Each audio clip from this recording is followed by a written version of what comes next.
Se o tempo permite, o 16 de abril comezarán as obras de reasfaltado da Rúa Cruz Gallastegui. Hai tan só 2 anos que esta vía estreaba nova imaxe con plataforma única para reforzar a preferencia peonil, pero o pavimento empregado daquela non resultou ser tan bon como se agardaba. Houbo dous problemas. Por unha banda, as resinas empregadas e pola outra, as baixas temperaturas que se rexistraron no momento no que se asfaltou, ocasionando danos no firme. Se vai igualar, vamos a intentar igualar na medida do posible todo o que se xa posible, a cor das beirarrúas a cor da calzada, para que desapareza esa sensación de que hai un espazo reservado para os peóns e un espazo reservado para os vehículos, cando isto non é así na rúa, sino que é unha zona que se pretende de uso preferentemente peonil, vale?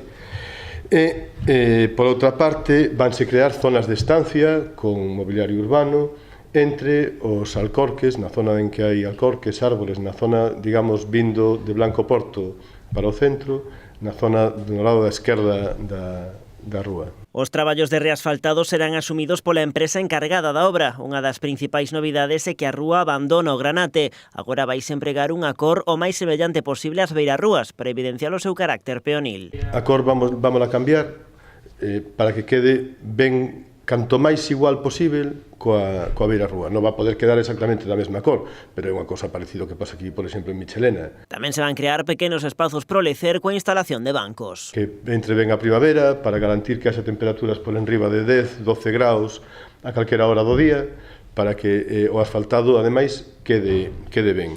Eu aí quixera romper unha lanza, ademais, a favor da empresa Copsa, que, bueno, un erro cometeu calquera, aquí utilizamos un asfalto que era novo e deu un problema. Levan un tempo facendo un labor de investigación importante e ao final descubriron que os problemas eran dous, unha temperatura e outro as resinas que se utilizaron para facer callar ese asfalto. Se todo vai segundo previsto, as obras terán unha duración dunha semana.